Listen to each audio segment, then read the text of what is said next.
निम्न में से कौन से तथ्य से ये नहीं कहा जा सकता कि सैंधव लोग धार्मिक प्रवृत्ति के थे?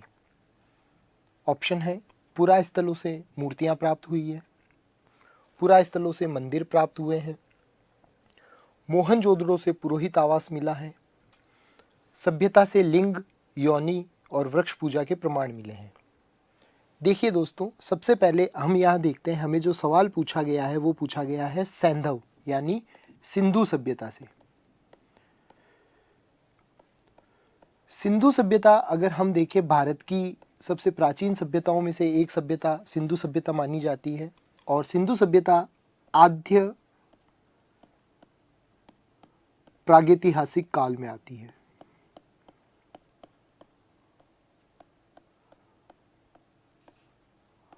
और आद्य प्रागैतिहासिक काल के अंदर अपन जब देखते हैं, जो भी प्रमाण हमें प्राप्त होते हैं उसे अनुमान के आधार पर बताया जा सकता है कि वे लोग कैसे हुआ करते थे।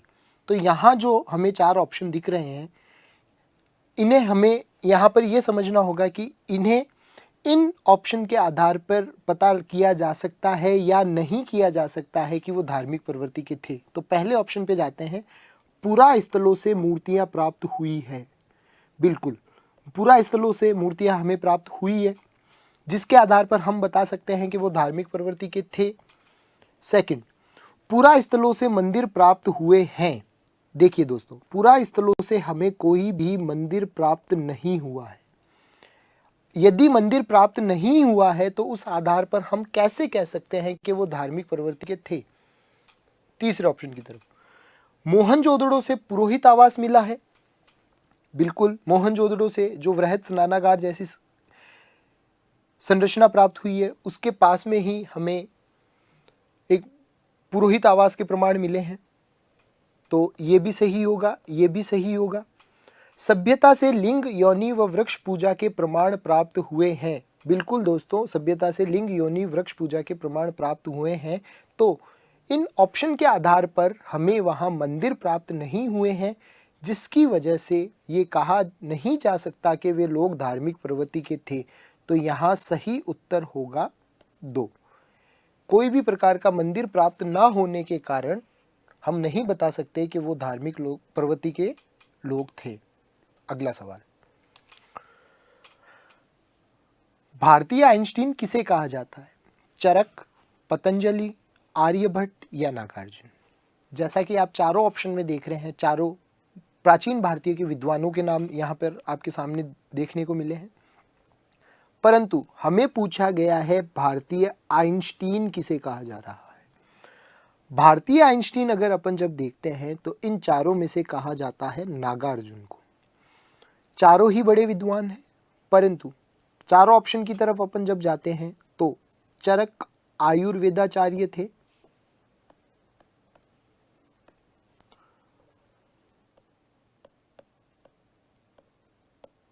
आयुर्वेदाचार्य, आयुर्वेद के अंदर इन्होंने चरक सुषुप्त संहिता भी इन्होंने लिखी। पतंजलि जी जो थे वो योग इन्होंने स्टार्ट किया था।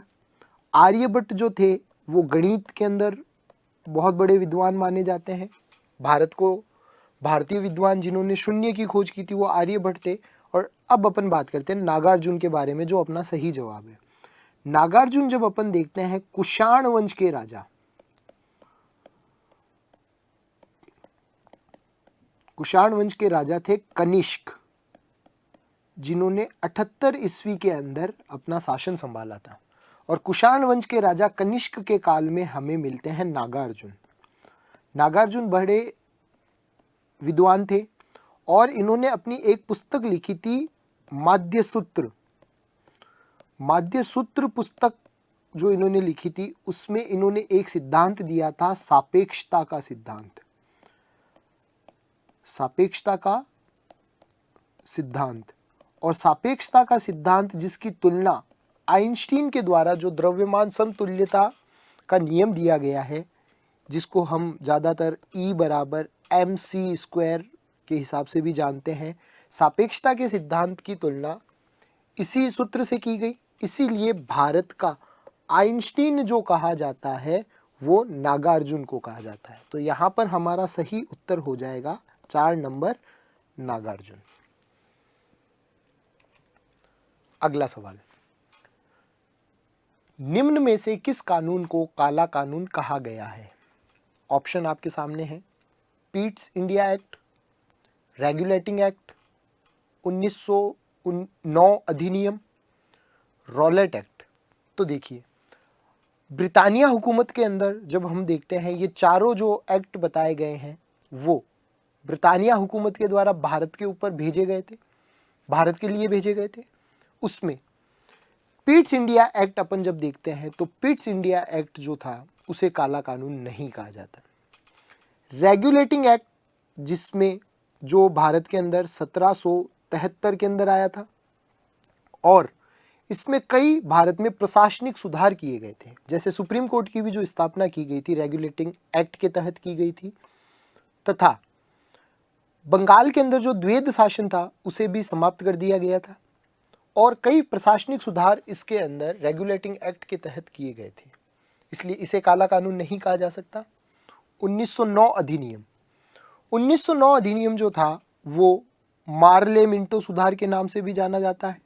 मार्ले भारत सचिव और मिंटो द्वितीय भारत के वायसराय थे। मार्ले मिंटो सुधार के नाम से भी जाना जाता है। हालांकि इसमें भारत में सांप्रदायिकता का जन्म हो चुका था, फिर भी 1909 अधिनियम को काला कानून नहीं कहा जा सकता। यहाँ चौथा ऑप्शन आता है रॉलेट एक्ट। जी बिल्कुल, रॉलेट एक्ट को काला कानून कहा जा सकता है, क्योंकि सबसे पहले देखते हैं ये भारत कब आया था, 1919 के अंदर। 1919 के अंदर ये एक्ट भारत आया। ये एक्ट भारत आया। उसके बाद जब अपन देखते हैं इस एक्ट को नो अपील, नो वकील और नो दलील, इस एक्ट को नो अपील, नो वकील, नो दलील वाला एक्ट कहा जाता है और सिर्फ शक के आधार पर भी ब्रिटानिया हुकूमत के लोग जो थे वो भारतीयों को या किसी भी व्यक्ति को वो गिरफ्तार कर सकते थे, जिसके बाद उसे किसी भी प्रकार की अपील करने का अधिकार नहीं मिलता, कोई वकील करने का अधिकार नहीं मिलता और वो किसी प्रकार की दलील पेश नहीं कर सकता था। इसीलिए इसे कहा गया है काला कानून। तो हमारा यहाँ पर सही उत्तर फिर से हो जाएगा 4 नंबर, रॉलेट एक्ट। देखिए अगला सवाल है, निम्न में से किस मुगल बादशाह का मकबरा वर्तमान में भारत से बाहर स्थित है?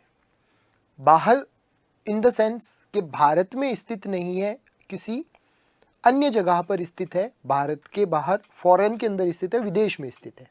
यहाँ 4 मुगल बादशाहों के नाम हैं, जहांगीर, हुमायूं, अकबर और औरंगजेब। देखिए एक एक अपन जब बात करते हैं तो जहांगीर का मकबरा स्थित है लाहौर में,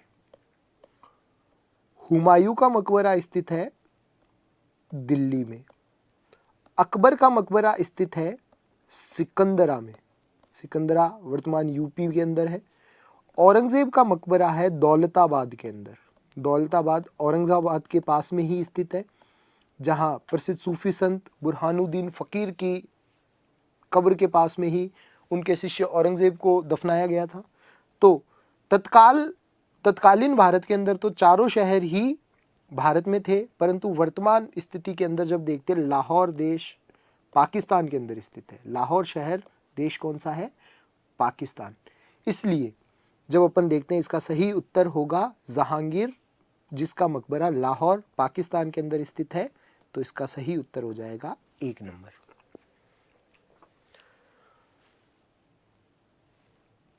अगला सवाल, तुहफत उल मुवाहिद्दीन नामक फारसी भाषा की पुस्तक का प्रकाशन किसने किया था? देखिए दोस्तों, यहाँ जब अपन देखते हैं, वापस मैं रिपीट करता हूँ, तुहफत उल मुवाहिद्दीन, मुवाहिद्दीन का मतलब होता है एकेश्वरवादी, एकेश्वरवादी। कई मर्तबा ऑप्शन देखकर भी अपन कंफ्यूज हो जाते हैं कि ये फ़ारसी नाम जैसा दिख रहा है, और यहाँ पर 2 ऑप्शन हमको फिरदौसी अहमद लाहौरी, राजा राम मोहन राय और दयानंद सरस्वती। फिरदौसी और अहमद लाहौरी के ऊपर अपन जब देखते हैं तो नाम से भी मिलता जुलता हमको ये ऑप्शन दिख रहा है, तो उसके ऊपर अगर जब उत्तर पता नहीं होता है तो हम एक तुक्का भी लगा देते हैं, परंतु यहाँ पर तुक्का गलत हो जाएगा। फिरदौसी और अहमद लाहौरी इसका गलत आंसर है। इसका सही आंसर है दोस्तों राजा राम मोहन राय। राजा राम मोहन राय जो अकबर द्वितीय के समय के अंदर दरबारी थे, अकबर द्वितीय, और उस वक्त भारत के वायसराय थे विलियम बेंटिक, और विलियम बेंटिक के साथ मिलकर राजा राम मोहन राय ने भारत के अंदर कई धार्मिक सुधारों को अपने हाथों से धार्मिक सुधारों को उन्होंने अंजाम दिया। और उन्हीं के काल में जब अपन देखते हैं तो उन्होंने एक पुस्तक लिखी थी तुहफत उल मुवाहिद्दीन। मुवाहिद्दीन का मतलब होता है एकेश्वरवादी, मतलब एकेश्वरवादियों को तोहफा। इसका पूरा मतलब जो होगा वो होगा एकेश्वरवादियों को तोहफा। मतलब इसके अंदर इन्होंने सती प्रथा, बाल विवाह, सामाजिक कुरीतियां जिसमें वेश्यागमन था, जाति प्रथा थी, छुआछूत था, उनका इन्होंने विरोध किया था।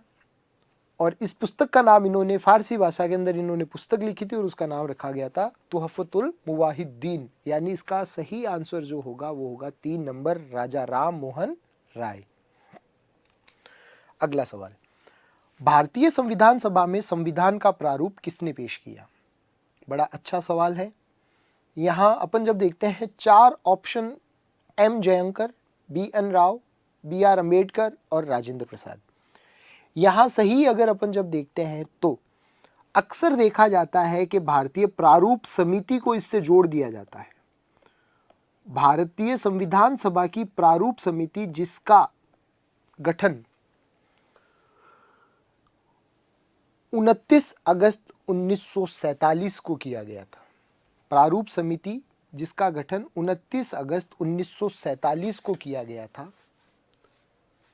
उसका अध्यक्ष चुना गया था बी आर अम्बेडकर साहब को, जिन्हें आधुनिक भारत का मनु भी कहा जाता है। इसी हिसाब से अपन जब देखते हैं प्रारूप समिति को देखते हुए यहां पर अपन राइट आंसर हो सकता है लिख दे बी आर अम्बेडकर, लेकिन भारतीय संविधान की सभा के समक्ष जो प्रारूप पेश किया गया था वो बी एन राव के द्वारा किया गया था दोस्तों। तो इसका सही आंसर मैं पहले लिख देता हूं, फिर इसके बारे में बताता हूं। बी एन राव ने संविधान सभा का प्रारूप पेश किया। तत्पश्चात जो प्रारूप पेश किया गया था उसकी समीक्षा के लिए और उसकी जांच के लिए जो समिति बनाई गई थी, प्रारूप समिति, जिसकी अध्यक्षता की थी बी आर अम्बेडकर ने, और बी आर अम्बेडकर के अलावा 6 सदस्य और थे। टी राघवाचारी, कृष्णमाचारी, गोपाल कृष्ण आयंगर, स्वामी अलादि कृष्ण अय्यर, मोहम्मद शादुल्ला, इस प्रकार के जब अपन देखते हैं उसके अंदर 6 सदस्य और थे। टोटल अगर अपन देखें तो सदस्य हो जाएंगे 7। तो प्रारूप समिति अलग होगी और प्रारूप पेश करने वाला व्यक्ति अलग होगा। इसका सही आंसर हो जाएगा बी एन राव। अगला सवाल है, लोकसभा अध्यक्ष को शपथ कौन दिलवाता है? देखिए दोस्तों, लोकसभा अध्यक्ष को शपथ कौन दिलवाता है? राष्ट्रपति, उपराष्ट्रपति, अंशकालीन स्पीकर या सर्वोच्च न्यायाधीश?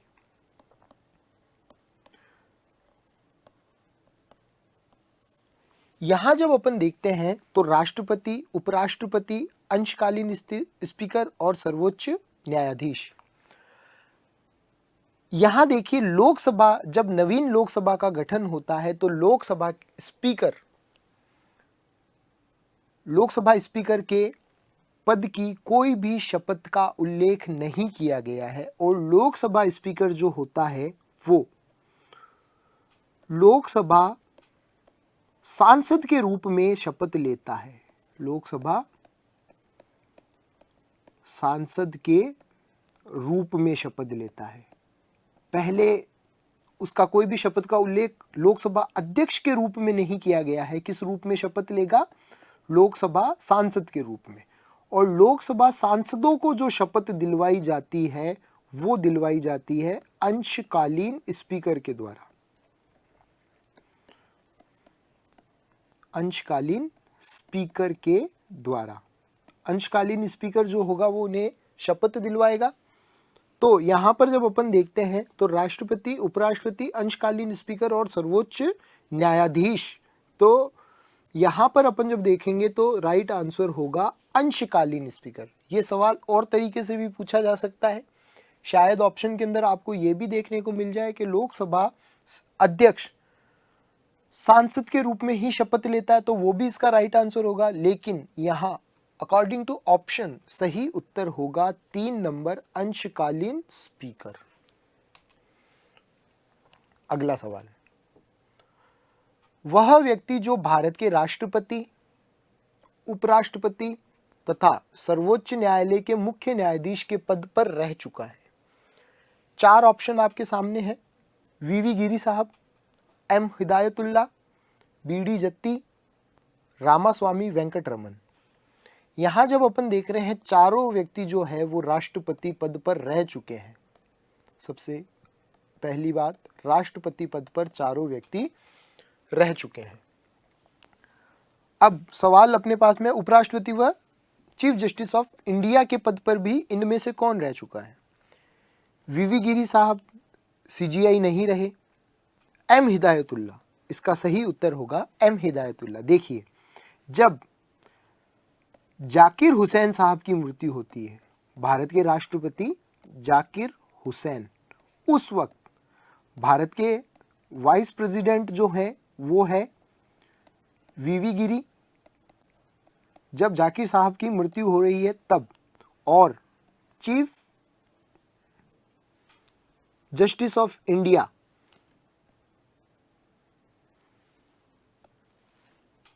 चीफ जस्टिस ऑफ इंडिया जब अपन यहां पर देख रहे हैं उस वक्त हो रहे हैं एम हिदायतुल्ला। अब देखिए, जरा ध्यान दीजिएगा, जब जाकिर हुसैन साहब की जो प्रेसिडेंट है उनकी मृत्यु होगी तो उनके स्थान पर कौन आकर बैठेगा? Vice president. तो वीवी गिरी साहब उस वक्त एक मर्तबा के लिए उपराष्ट्रपति पद पर आए, परंतु वीवी गिरी साहब ने भी उपराष्ट्रपति और राष्ट्रपति दोनों पदों से इस्तीफा दे दिया।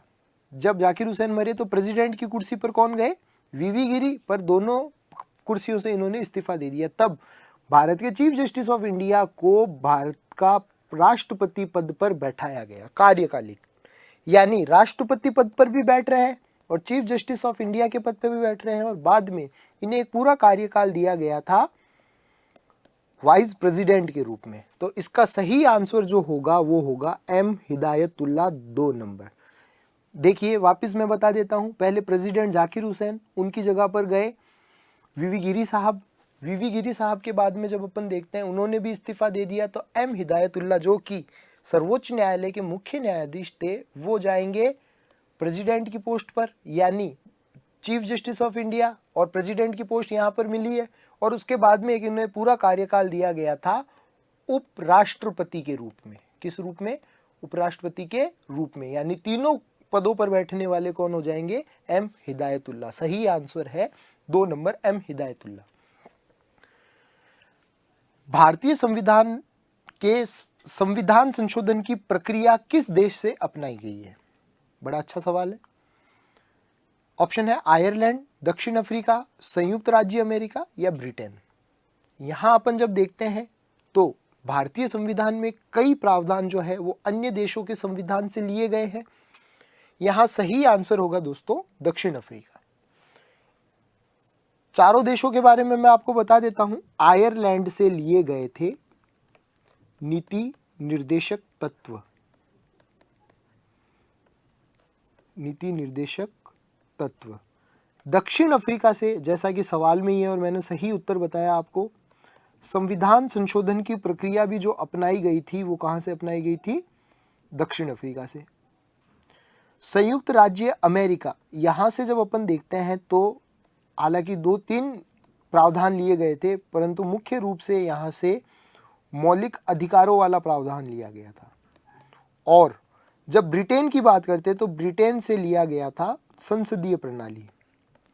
संसदीय प्रणाली जो भारत के अंदर आज लोकसभा और राज्यसभा अपन जो देख रहे हैं, upper house and lower house, वो संसदीय प्रणाली ब्रिटेन से ली गई। तो इसका सही उत्तर हो जाएगा दोस्तों 2 नंबर, दक्षिण अफ्रीका, जहां से संविधान संशोधन की प्रक्रिया को अपनाया गया। अभी हाल ही के अंदर अपन देख रहे थे 124वां संविधान संशोधन राज्यसभा और लोकसभा में पेश किया गया, पारित किया गया। तो भारतीय संविधान को संशोधित किया जा सकता है और यह प्रक्रिया अपनाई गई दक्षिण अफ्रीका से। भारतीय संविधान के अनुसार किस भाषा को भारत की न्यायिक और सरकारी भाषा चुना गया है? ऑप्शन है बांग्ला, हिंदी, अंग्रेजी या उर्दू। देखिए, यहां अपन जब देखते हैं तो भारत की मुख्य राजभाषा, आई एम रिपीटिंग, मुख्य राजभाषा जो है, मुख्य राजभाषा वो है हिंदी। भारतीय संविधान के अंदर अनुच्छेद 343 में यह जो उल्लेख अपन को उपबंध देखने को मिलते हैं वो अनुच्छेद 343 से शुरू हो जाते हैं तथा हिंदी को मुख्य राजभाषा के रूप में चुना गया है।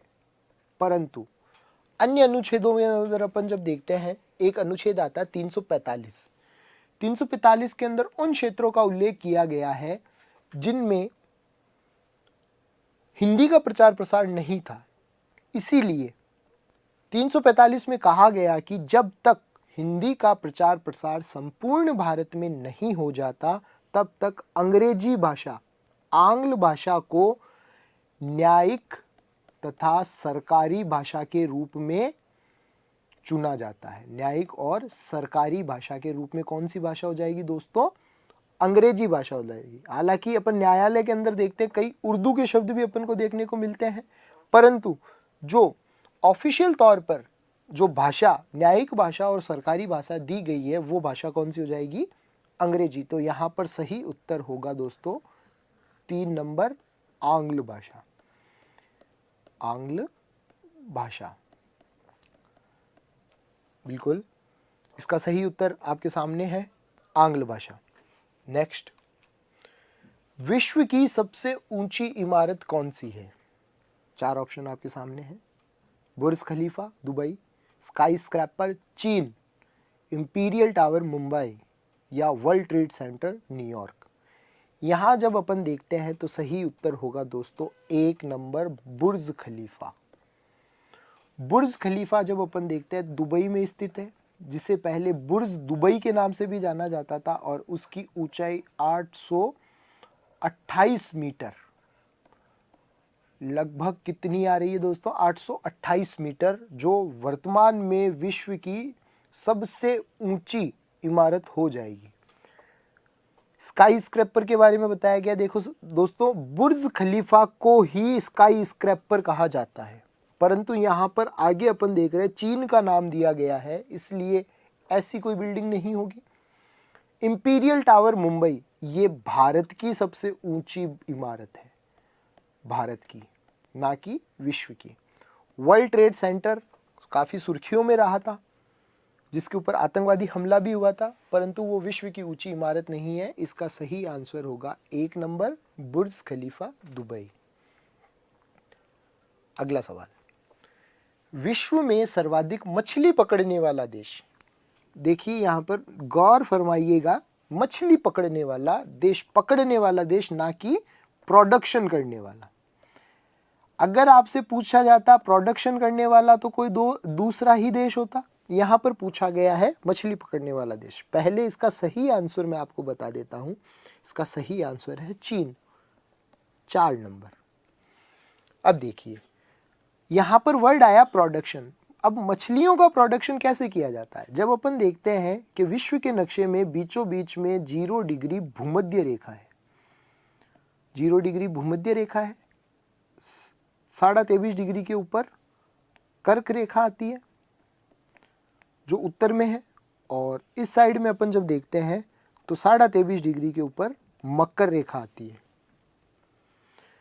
और 66.5 डिग्री के ऊपर अपन जब देखते हैं उत्तरी वृत्त रेखा, और इधर 67.5 डिग्री के ऊपर भी एक रेखा आती है। अपन उत्तर भारत की बात करेंगे क्योंकि यहाँ पर अपन को जो भी देश देखने को मिल रहे हैं, सॉरी उत्तरी अक्षांश की बात करेंगे क्योंकि जो भी देश है वो उत्तरी अक्षांश में। तो जब उत्तर से समुद्री धाराएं चलती है, मछलियां समुद्र में होगी, समुद्री धाराएं जो चलती है उत्तर से वो होगी ठंडी, और भूमध्य रेखा से जो चलेगी वो होगी गर्म, भूमध्य रेखा से जो चलेगी वो होगी गर्म। और जहां पर दोनों का मिलन होगा वहां पर एक शैवाल उत्पन्न हो जाती है, प्लैक्टोडर्म। जहां पर दोनों का उत्पन्न मिलन होता है वहां पर प्लैक्टोडर्म नाम की शैवाल उत्पन्न हो रही है। और प्लैक्टोडर्म शैवाल को मछलियों के लिए सर्वाधिक उपयुक्त भोजन माना जाता है। और ये जो क्षेत्र जहां पर प्लैक्टोडर्म शैवाल है वो क्षेत्र आता है जापान के अंदर। यानी प्रोडक्शन आपको पूछा जाएगा तो आप उत्तर देंगे जापान। परंतु यहाँ पर सवाल पूछा गया है मछली पकड़ने वाला देश, तो प्लैक्टोडर्म शैवाल से प्रोडक्ट हो जाता है परंतु वह मछलियां बहकर चीन के किनारे वाले इलाकों में आ जाती है। तो इसका अगर अपन सही आंसर देखेंगे तो सही आंसर हो जाएगा चीन। 4 नंबर चीन। अगला सवाल, भारत का शुष्कतम क्षेत्र कौन सा है? चारों क्षेत्र जो दिए गए हैं आपके सामने वो चारों ही शुष्क इलाके हैं, थार का मरुस्थल, लेह लद्दाख, तेलंगाना और विदर्भ। परंतु जब यहां पर अपन बात कर रहे हैं तो सबसे शुष्कतम क्षेत्र होगा यहां पर लेह लद्दाख। हाँ दोस्तों, लेह लद्दाख। देखिए यहां पर जब अपन देख रहे हैं लेह वाला जो इलाका है वो हिमालय की वृष्टि छाया प्रदेश में आता है। हिमालय की वृष्टि छाया प्रदेश में आता है और वृष्टि छाया प्रदेश में आने के कारण जो मानसूनी पवनें होती है वो यहां से लौट जाएगी और इस क्षेत्र के अंदर बिल्कुल भी बारिश नाम मात्र की भी नहीं होगी। और ऊपर से जब अपन देख रहे हैं साइबेरियाई रशिया से ठंडी हवाएं आ रही है, ठंडी हवाएं आ रही है जिसके कारण यहाँ पर सदैव बर्फ जमी रहेगी परंतु बारिश बिल्कुल भी नहीं होगी। और बारिश भी जो भी थोड़ी बहुत होगी वो बर्फ की बारिश के रूप में होगी। इसीलिए बारिश ना होने के कारण इसको बिल्कुल शुष्कतम इलाकों के अंदर रखा जाएगा। और भारत का एकमात्र शीत मरुस्थल भी अगर अपन जब देखें तो वो कौन सा है? लेह लद्दाख वाला इलाका है। तो यहाँ पर पहले नंबर पर आएगा लेह लद्दाख। भारत के अन्य क्षेत्रों में देखें तो दूसरे नंबर पर आता है थार का मरुस्थल, तीसरे नंबर पर आता है विदर्भ और चौथे नंबर पर आता है तेलंगाना राज्य। तो इसका जो सही उत्तर होगा वो होगा 2 नंबर लेह लद्दाख। कौन सा इलाका दोस्तों? लेह लद्दाख, जो कहां पर स्थित है? जम्मू कश्मीर के अंदर स्थित है। भारत में सर्वाधिक तटीय रेखा वाला राज्य कौन सा है? गुजरात, तमिलनाडु, आंध्र प्रदेश और ओडिशा। अपन जब देखते हैं भारत का जो दक्षिणी भाग अपन को देखने को मिल रहा है वो कौन से महासागर में है दोस्तों? हिंद महासागर में।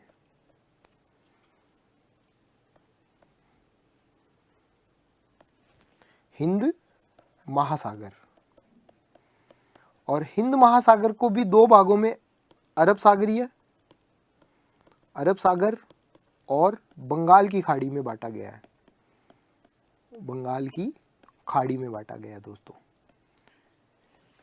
बंगाल की खाड़ी में बांटा गया है। और अपन जब देख रहे हैं जो ये तटीय रेखा पूरी की पूरी देखने को मिल रही है वो मुख्य भूमि की तटीय रेखा है 6100 किलोमीटर, 6100 किलोमीटर। और जो द्वीपों सहित अपन देखते हैं इस तरफ अंडमान निकोबार है और इधर लक्षद्वीप, द्वीपों सहित भारत की 7516.5 किलोमीटर। इसमें भारत के राज्य गुजरात, महाराष्ट्र, गोवा, कर्नाटक, केरल, तमिलनाडु, आंध्र प्रदेश, उड़ीसा जिसको ओडिशा कहा गया है और बंगाल, इसमें जब देखते हैं सबसे ज़्यादा जो तटीय रेखा देखने को मिल रही है वो देखने को मिल रही है गुजरात की, लगभग 1600 किलोमीटर। सबसे ज़्यादा कटा फटा जो इलाका है सौराष्ट्र तट या काठियावाड़ तट का, जिसकी लंबाई अपन जब देख रहे हैं 1600 किलोमीटर, तो इसका सही आंसर हो जाएगा 1 नंबर गुजरात। सही आंसर है 1 नंबर गुजरात। कर्क रेखा भारत के निम्न राज्यों में से किस राज्य से होकर नहीं गुजरती? गौर कीजिएगा, यहां पर नहीं पूछा गया है। 4 ऑप्शन है, झारखंड, त्रिपुरा, छत्तीसगढ़ और बिहार। देखिए, कर्क रेखा जो है वो भारत के 8 राज्यों से होकर गुजरती है। 8 राज्यों से गुजरती है, जिसमें पहला नंबर है गुजरात का, दूसरा नंबर राजस्थान का, तीसरा नंबर मध्य प्रदेश या एमपी, फिर छत्तीसगढ़, उसके बाद में झारखंड।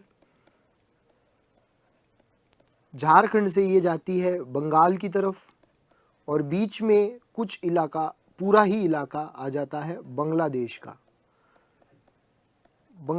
और बांग्लादेश को पार करके वापस भारत के राज्य शुरू होते हैं त्रिपुरा और मिजोरम।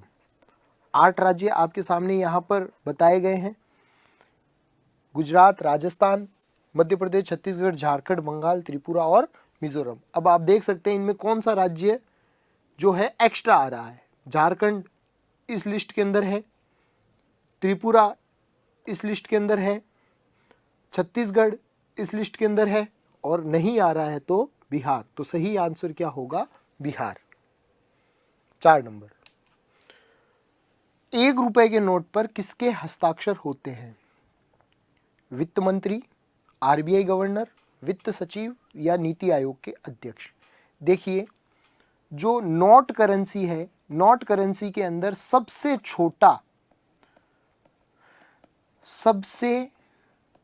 छोटा जो नोट है वो वर्तमान में 1 रुपए का नोट है। 1 रुपए का नोट है, और बाकी सारे नोटों के ऊपर जब अपन देखते हैं तो आरबीआई गवर्नर के साइन होते हैं। आरबीआई गवर्नर के अन्य सारे नोटों पर साइन होते हैं, परंतु 1 रुपए का जो नोट है वो वित्त मंत्रालय द्वारा जारी किया जाता है। वित्त मंत्रालय द्वारा जारी किया जाएगा, इसका मतलब ये नहीं है कि उसके ऊपर वित्त मंत्री हस्ताक्षर करेगा। वित्त मंत्रालय अगर जारी कर रहा है तो उसके ऊपर सचिव जो होता है, वित्त सचिव, उसके हस्ताक्षर किए जाते हैं। तो यहाँ पर राइट आंसर जो होगा दोस्तों वो हो जाएगा 3 नंबर, वित्त सचिव। बाकी पर आरबीआई गवर्नर कर रहा है, वित्त मंत्री कर रहा है, नीति आयोग अध्यक्ष और वित्त मंत्री किसी भी नोट के ऊपर साइन नहीं करते दोस्तों। तो इसका सही आंसर है 3 नंबर, वित्त सचिव। भारत में कागज उद्योग का पहला कारखाना कहाँ खोला गया था? देखिए, यहाँ पर जो हमारे सामने ऑप्शंस हैं, श्रीरामपुर, नेपानगर, कलकत्ता और होशंगाबाद। देखिए, 1812 में श्रीरामपुर में भारत का पहला कागज उद्योग का कारखाना खोला गया था। हालांकि यह जो रहा था पूर्ण रूपेण असफल प्रयोग रहा था। उसके बाद में 1867 में कलकत्ता में कागज का उद्योग कारखाना खोला गया, जो कि सफल कारखाना माना जाता है। परंतु यहाँ पूछा गया है पहला कारखाना, हमें सफल और असफल से तात्पर्य यहाँ पर नहीं है। हमें पहला कारखाना अगर पूछा गया है तो राइट आंसर होगा श्रीरामपुर। हालांकि ये जो चारों ऑप्शन है कागज कारखाने से जुड़े हुए हैं। नेपानगर के अंदर जब अपन देखते हैं तो सरकारी गैजेट्स, जो सरकारी कागज बनाने का कार्य किया जाता है, वो कहाँ पर किया जाता है? नेपानगर में किया जाता है। तथा होशंगाबाद, सभी को यह जानने की बड़ी उत्सुकता रहती है कि नोट बनाने वाला कागज कहाँ बनाया जाता है। तो नोट का कागज जो भारतीय करेंसी है, लीगल टेंडर्स हैं, नोट का कारखाना अपन जो देखते हैं, नोट का कागज का कारखाना, नोट का कारखाना नहीं होगा, नोट का कागज का कारखाना जो स्थापित किया गया था वो होशंगाबाद में किया गया था। तो यहाँ पर अपन जब देखते हैं तो सही मायने में 1812 में जो श्रीरामपुर वाला कारखाना होगा वो पहला कारखाना होगा, और इसका जो सही जवाब है वो है 1 नंबर। देखिए, मानव शरीर का सबसे बड़ा अंग कौन सा है? फीमर, यकृत, त्वचा या आमाशय? आमाशय आमतौर पर अपन कहते हैं पेट को। फीमर, यकृत और त्वचा। यहां पर सही आंसर होगा दोस्तों 3 नंबर, त्वचा। क्योंकि अपने शरीर के अंदर अपन देख भी सकते हैं कि किस प्रकार से त्वचा जो होती है वो शरीर का सबसे बड़ा अंग है, और फीमर जो है वो सबसे बड़ी हड्डी है दोस्तों। यकृत जो है वो ग्रंथि के अंदर का अकाउंट होती है, और ग्रंथि भले वो सबसे बड़ी हो, पर जो सबसे बड़ा अंग पूछा गया है और अंग होगा त्वचा। तो यहाँ पर राइट आंसर जो है वो होगा 3 नंबर, त्वचा। ओके, शरीर में ऑक्सीजन का परिवहन किस तत्व से होता है? लोह तत्व, आयोडीन तत्व, कैल्शियम तत्व या सोडियम तत्व? देखिए, लोह तत्व, आयोडीन तत्व, कैल्शियम तत्व या सोडियम तत्व? यहाँ पर सही आंसर है दोस्तों लोह तत्व। देखिए, बॉडी के अंदर अपन जब देखते हैं ऑक्सीजन का परिवहन, जिसको O2 से अपन इंडिकेट करते हैं, किस प्रकार से बॉडी के अंदर सर्कुलेट होती है। अपन जब देखते हैं बॉडी के अंदर रक्त पाया जाता है, रक्त के अंदर अपन जब देखते हैं तो 2 कोशिकाएं पाई जाती है, 3 प्रकार की कोशिकाएं पाई जाती है, आरबीसी, डब्ल्यूबीसी और प्लेटलेट्स। उसके अंदर अपन जब देखेंगे तो आरबीसी के अंदर अपन जब देखते हैं तो एक वर्णक पाया जाता है हीमोग्लोबिन। हीमोग्लोबिन के अंदर तत्व पाया जाता है आयरन या फेरम। सही इसका फेरम होता है, इसको फेरस भी कहा जाता है, और यही अपना आंसर है क्योंकि तत्व पूछा गया था फेरम। फेरम क्या करता है? ऑक्सीजन के साथ क्रिया करके फेरस ऑक्साइड का निर्माण करवा लेता है, और शरीर के अंदर रक्त जहां जहां पर जाता है ये तत्व जाता रहेगा, और जहां पर भी शरीर के अंगों को आवश्यकता होगी वहां पर ऑक्सीजन को विमुक्त कर दिया जाता है, और फेरम जो रहता है वो हीमोग्लोबिन के अंदर ही मौजूद रह जाता है। तो यहाँ पर जो सही आंसर अपन जो देखेंगे वो हो जाएगा लोह तत्व। देखिए, जर्मन सिल्वर नामक मिश्र धातु में निम्न में से क्या नहीं होता है? देखिए, गौर कीजिएगा, क्या नहीं होता है। नाम के अंदर सिल्वर है, लेकिन नाम के अंदर सिल्वर है परंतु इसके अंदर चांदी नहीं होती है, तो इसका राइट आंसर होगा चांदी। जब अपन देखते हैं जर्मन सिल्वर का जो निर्माण किया हो जा रहा है वो 3 धातुओं के द्वारा किया जा रहा है, जो 3 धातु अपने अगले ऑप्शन हैं, कॉपर, जिंक और निकल। तीनों ऑप्शन यहाँ पर देखने को मिल रहे हैं, कॉपर, जिंक और निकल। तो यहाँ पर जब अपन देखेंगे तो मिश्र धातु जर्मन सिल्वर के अंदर चांदी नहीं पाई जाती, तो अपना जो सही उत्तर है वो हो जाएगा 1 नंबर, चांदी।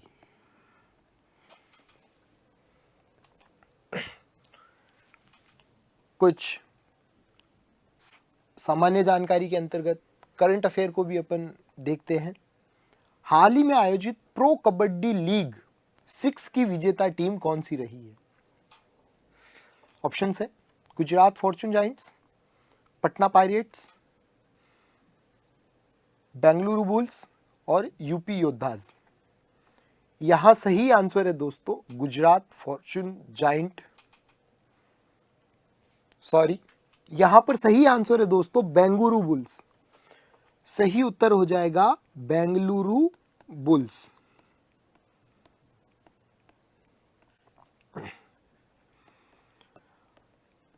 अक्टूबर 2018 के अंदर यह लीग की शुरुआत हुई थी और इसका फाइनल खेला गया था 5 जनवरी 2019 को। और जो फाइनल खेला गया था, फाइनल के अंदर 2 टीमें रही थी। एक रही थी गुजरात जो अपना पहला ऑप्शन है, और दूसरी जो टीम थी वो थी विजेता टीम बेंगलुरु बुल्स। ये 6ठा सीजन था और इसके अंदर पवन सहरावत के अच्छे प्रदर्शन के कारण बेंगलुरु बुल्स ने गुजरात को पटखनी दी। और गुजरात जो था वो डिफेंडिंग चैंपियंस था, और जो 2018 वाला जो प्रो कबड्डी लीग PKL 5 था उसका विजेता गुजरात था। ये 6ठा संस्करण था। फर्स्ट के अंदर अपन जब देखते हैं तो जयपुर जीता था, सेकंड के अंदर यू मुंबा, तीसरा पटना पायरेट्स और चौथे में भी पटना पायरेट्स। 5वां संस्करण जो हुआ था मैंने आपको अभी बताया गुजरात, और 6ठा संस्करण जो अपना आंसर है वो जीता था बेंगलुरु बुल्स ने।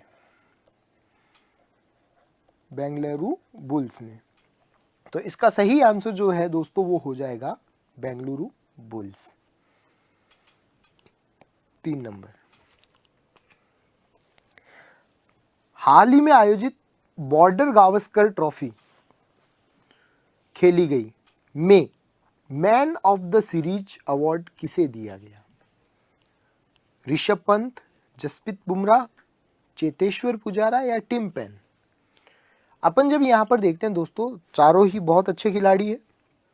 ऋषभ पंत, जसप्रीत बुमराह, टिम पेन और पुजारा ने बहुत अच्छा प्रदर्शन किया, लेकिन जो मैन ऑफ द सीरीज जो चुना गया था वो चुना गया था चेतेश्वर पुजारा को। चेतेश्वर पुजारा ने इस सीरीज के अंदर 3 शतक लगाए थे, जो भी एक अपने आप में एक बहुत बड़ा रिकॉर्ड था। और इन तीनों शतकों की बदौलत भारत पहली बार 70 साल में पहली बार ऑस्ट्रेलिया में कोई सीरीज जीतने के लिए भागीदार रहा, सीरीज जीता, और इसीलिए मैन ऑफ द सीरीज का अवार्ड दिया गया था चेतेश्वर पुजारा। हालांकि ऋषभ पंत और जसप्रीत बुमराह ने भी अच्छा प्रदर्शन किया था, और टिम पेन जो है वो ऑस्ट्रेलिया की टीम के कप्तान है। प्रदर्शन इनका भी अच्छा था, लेकिन मैन ऑफ द सीरीज दी गई चेतेश्वर पुजारा को। सही उत्तर हो जाएगा 3 नंबर पुजारा। अगला सवाल, डिजिटल सुरक्षित उपभोक्ता अभियान किसने चलाया है? गूगल, याहू, माइक्रोसॉफ्ट या अमेजन? यहां सही आंसर है दोस्तों गूगल। सही उत्तर है 1 नंबर गूगल। अभी हाल ही के अंदर गूगल के द्वारा डिजिटल सुरक्षित उपभोक्ता अभियान चलाया जा रहा है। गूगल जो है एक बहुत बड़ी कंप्यूटर कंपनी है। गूगल का सर्च इंजन भी अपन काफ़ी बार यूज़ करते हैं। याहू का भी सर्च इंजन है। माइक्रोसॉफ्ट ये वेब डेवलपमेंट और एप्लीकेशन डेवलपमेंट की एक कंपनी है। तथा अमेजन जब अपन देखते हैं तो एक ई कॉमर्स की साइट है। कई बार ऐसे जुड़े क्वेश्चन भी पूछ लिए जाते हैं कि जैसे निम्न में से कौन सा सर्च इंजन है या कौन सी ई कॉमर्स की साइट है, परंतु जो हमें यहाँ पर सवाल पूछा गया है उसके मुताबिक जो डिजिटल सुरक्षित उपभोक्ता अभियान चलाया गया है वो, सॉरी मैंने यहाँ पे गुजरात लिख दिया, गूगल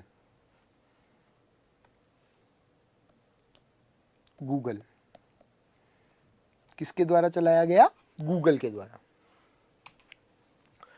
हाल ही में किस अभिनेता को मौलाना आजाद राष्ट्रीय उर्दू विश्वविद्यालय द्वारा डॉक्टरेट की मानद उपाधि दी गई? शाहरुख खान, सलमान खान, अमिताभ बच्चन या रणबीर कपूर? इसके अंदर सही आंसर जो होगा वो होगा दोस्तों शाहरुख खान। ये जो मौलाना आजाद नेशनल उर्दू यूनिवर्सिटी, ये जो है हैदराबाद के अंदर स्थित है, तेलंगाना हैदराबाद के अंदर स्थित है। और हाल ही के अंदर इन्होंने डॉक्टरेट की मानद उपाधि जो दी है वो दी है शाहरुख खान को। तो इसका सही आंसर जो होगा दोस्तों शाहरुख खान। आधार पे एक नई IMPS भुगतान प्रणाली है, instant money processing system, IMPS भुगतान प्रणाली है, जो कि आधार से जुड़ा कैशलेस व्यापारी समाधान है। किस बैंक ने शुरू किया? इनिशियल्स SBI, IDFC, ICICI और HDFC। यहां पर जब अपन देखते हैं तो इसका सही आंसर होगा दोस्तों IDFC बैंक, जो हाल ही के अंदर आधार पे नामक कैशलेस व्यापारी समाधान शुरू किया गया है, वो शुरू किया गया है IDFC बैंक के द्वारा। इसीलिए इसका जब अपन देखते हैं, इसका सही आंसर होगा 2 नंबर IDFC बैंक। तो दोस्तों यहाँ पर अपन जब देखते हैं हमारे सामान्य जानकारी से जुड़े हुए सवाल पूर्ण होते हैं। Click on the subscribe button to subscribe to our channel.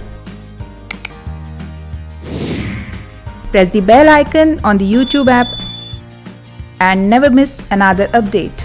Download eUtkarsh app from Google Play Store. eUtkarsh app is one-stop solution for your competitive exam preparation with lots of unique and amazing features like create your own custom test, add YouTube videos in app library, add web reference link for quick revision, make your own custom flashcards. For each chapter, you can give online test and analyze your performance. So download eUtkarsh app now.